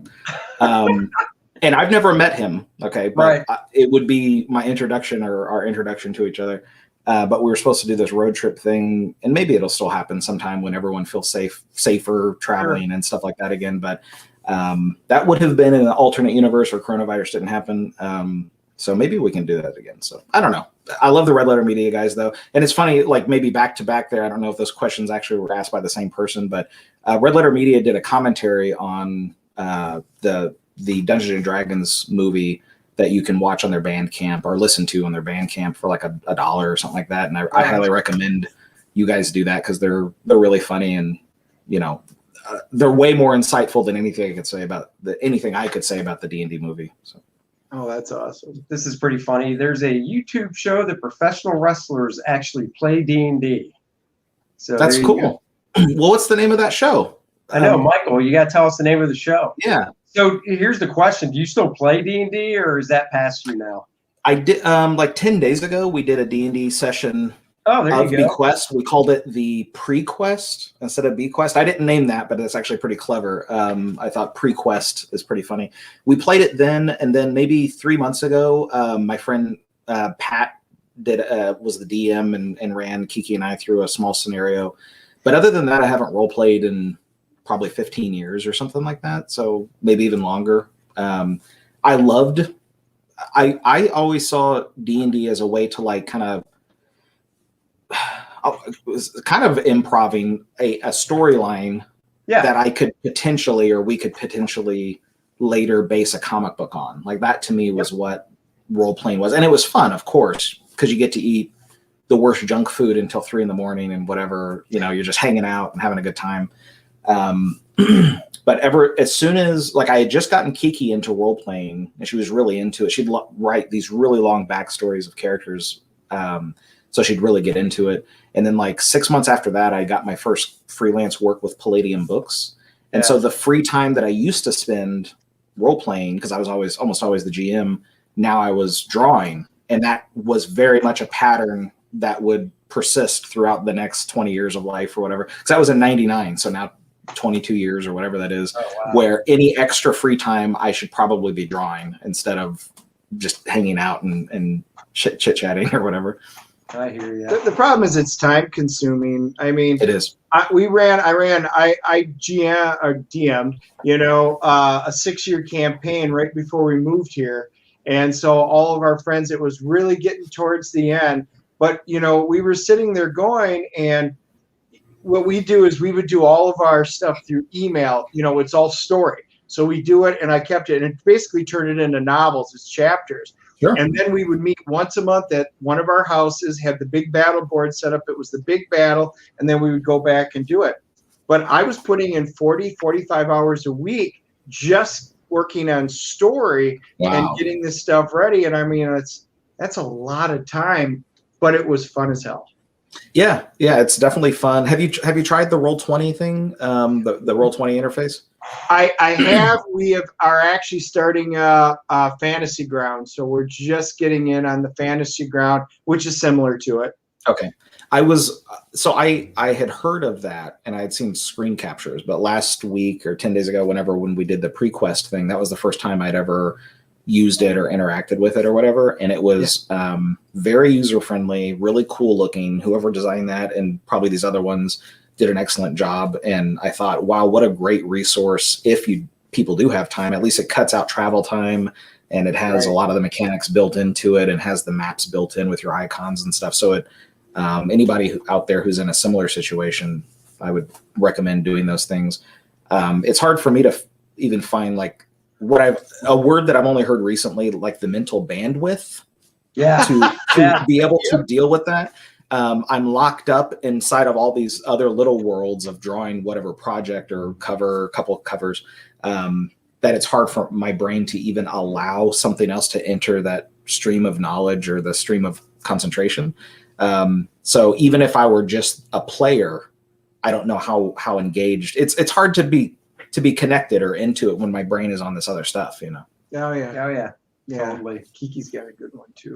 Apparently, the YouTube Brandon Cutler from AEW. So I guess we could search that and find the show. Cool. Oh, yeah. So that's the professional wrestlers who do D&D. That's what he was saying it is. Okay. Yeah. Cool. I'd never heard of it. That'd be fun to watch. Talking this one up here. Yeah. So it looks like your wife is saying, I heard Brunner Battlehammer. Absolutely loving him. Read all the Dritz books. Yep, Dritz is amazing. Look, she's a huge Green Lantern fan, and the movie made her sick. I was sick after that movie. So just so you know, I was a Green Lantern fan too. Love Ryan Reynolds. We got out of that movie. I was so sick to my stomach. I literally drove to the comic book shop. I walked in, like, how was the movie? And I was like, cancel my subscription. I'm done. Remove everything Green Lantern off my pull list, and I have not been back since. Oh my god! For Green Lantern. Right. Yeah, but that's not the fault of the comic book. I know, but it's now tainted everything Green Lantern. Yeah. Now I did get First Light, and I bought the Blu-ray of that, and I enjoyed that. And I actually spent money on that. Cartoon. Yeah, which was right around the time that the movie came out. The cartoons were always good. The cartoon was good. But man, I was done with Green Lantern. That's how much I hated that movie. Well, I almost brought this up when Andy, when you brought up the Green Lantern film. Like, I didn't want to speak kind of out of turn, but Kiki just made the statement that she hated the movie sucked or whatever. I don't know. I didn't really connect much with Green Lantern. I've drawn like a short story for Green Lantern, and he's been in like the background of a couple of storylines that I've drawn. So I never really engaged much with. I mean, I love Alan Scott. I think it's awesome that his ring is like from a magical lantern that has nothing to do with the Green Lantern Corps, because that is just funky enough to really engage me. That he's not connected, but he still has the same iconography or something. Anyway, but when we went and saw the Ryan Reynolds movie, there were very few people in the theater. It was just me and Kiki and our friend Jeremy. And after the movie was over, it was the only time I've heard Kiki kind of nerd rage, where as we were leaving, it's like it was the stuff. I mean, it's stuff that I would say at all these other films when we'd go, it's like I got to hear what I sounded like, but from a much sweeter voice, of course, because it was Kiki saying it. But it was fun because I don't know enough about it to, like, I don't know, ask her even devil's advocate kind of questions to debate or have any opinion at all. I just like to listen to her. So she was telling me all the stuff that was wrong with that film. So that's actually my best memory of the film, was just hearing her nerd rage after watching it. She's got nerd rage. That's awesome. We've only had really nerd rage once, and this wasn't nerd rage. My wife and I she's a huge Highlander fan, and, TV show, the movies. But her and I went opening night, stood in line for Highlander 2. And we're like, oh, I can't wait for this movie. Oh, we started watching it. We got perfect seats right into the middle. We waited. Halfway through the movie, she looked at me with she's pale. Blood is draining from her face. Right. She goes, this is the worst movie I've ever seen in my life. I don't know if I can stand it. And I'm like, I didn't want to piss you off because I'm thinking the same thing. And you like it even more than I do. And I love Christopher Lambert. And how do you not love Sean Connery? But seriously, who shit this plot out? I mean, it was the worst diarrhea that I've ever seen in my life. We stood up after paying for it, and seeing it in the good theater. We got up halfway through the movie and we left. First time and only time I've ever paid for a movie in the theater, and we walked out. We were so pissed. that was our really only nerd rage. Well, that first film is, I mean, I was about to say it's nearly perfect, but I have to acknowledge that there's a lot of nostalgia fogging some of the, there's a lot of nostalgia for that first one. Yeah, the rough edges or whatever. But that first film is awesome. Let me just put it that way. Even if it's not perfect, it's amazing. Yes. Great scene transitions, where it, like, you know, goes into the fishbowl and then pans upward up to the canoe or whatever, the boat that they're in, whenever he's, you know, Sean Connery is testing his balance and all that stuff. It's a great film, and then the soundtrack is amazing and stuff. And then the second movie, even like the Renegade cut or whatever it's called, where they made it where they're sending him back in time instead of the aliens or whatever it was. Just watch the first film again. I mean, there's like a slightly extended cut of the first film where they've got a couple of, like, something happened where there's like a pan up shot of Christopher Lambert that it worked on video, but it didn't work on film for some reason. They tried to whatever they could to add that back in, and there was like maybe one other. Oh, it's when the Highlander discovers the young girl who's hiding from the Nazis or something. Like, that's an extended scene. There's like 2 little extended scenes or something. Like, maybe go watch that. Watch the theatrical and then watch the extended. Don't watch the second one. Just save yourself the grief. That's my I agree. And wasn't it Rachel, the girl, and they added something with her in it, if I remember, but it's been a long time since I saw it. Yeah, it's that at the end, like, he talks to her or something. He like basically says, you know, he repeats back the line, it's a certain kind of magic, or she repeats it back to him. It's something like that. Right. But, I mean, it's a great film. I'll have to watch it again. I love the first Highlander. Yeah, it's great. Yeah, us too. And it's actually one I don't own physically, which is almost shocking, but I can never find it, right? Andy's head almost popped off his body. Yeah, I got a shit ton. Wow. Yeah. Oh, North Free. He says North Free says the TV series turned out to be better. The TV series was great, and so here's a cool thing from this weekend. We were at the convention at Greenville, South Carolina, and then they've got the drink and draw, you know, and they do a really great auction for charity and stuff like this. So, you know, a bunch of the artists put stuff up. Bud Root was with us, and he did one and, you know, put it up there, and it was a cool auction. Well, I had walked up there to see if there was any Dark Phoenix, which is my favorite character. I'm like, wow, I'm going to come home pretty cheap. The very last thing that was up there was an Adrian Paul signed banner, which says, you know, there can be only one. And I'm like, from the convention that my wife and I were at the previous year. Now, my wife's a huge Adrian Paul fan, and her older sister's even a bigger fan. So I'm like, oh. And I know they're not watching this right now, so I can say it and I won't spoil anything. And I'm like, guys, I'm going to have to stay, because we were talking about leaving early, until I get a bid, because I am bidding on that for a Christmas present for one of them.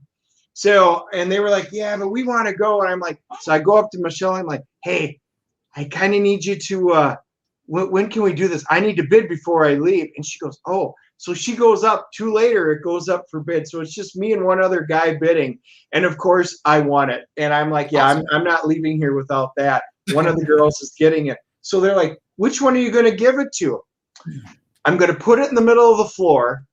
And they're going to say, oh my God, is that signed by Adrian Paul? Yes, I'm going to do it. And I'm like, fight. And I'm going to let the girls wrestle, and whoever comes out on top gets it. I'm telling you, I was so excited, not for me, but that it's the perfect gift for one of the 2 of them. That's a thoughtful gift, even if they have to fight to the death. And at least one of them should be around to claim it. At least one of them. That's great. I heard good stuff about the TV series. I don't even think I've seen even part of an episode. But our friend Jeremy is real good. Yeah, he was telling me about some of the lore that changed. Like in the first Highlander film, the immortals could just, I guess, have infinite breath underwater. But in the TV series, I guess you would drown and then come back to life, then drown, then come back to life, instead of being able to just infinitely walk along the ocean or something like that. Right. Which I find stuff like that really geeky but super interesting. I like hearing. It's like it's an evolution of the lore, but I also like to hear sort of the behind the scenes reasons as to why it might happen, or why a writer might have introduced it or not known about the previous lore. Just stuff like that I like hearing about. Yeah. That's Totally. cool. All right. Well, it's rolling on 9 o'clock. We've kept you a while. Do you want to, I guess, plug out website and contact where people? Oh, can sure. find you and stuff? Yeah, thanks. Yeah, so my website is freddieart.com, but I'm also on Instagram and Twitter and Facebook. Freddie Art is usually my handle on those things. So if you search for Freddie Art on Instagram, Twitter, or Facebook, or if you go to freddieart.com, I have links for all that stuff.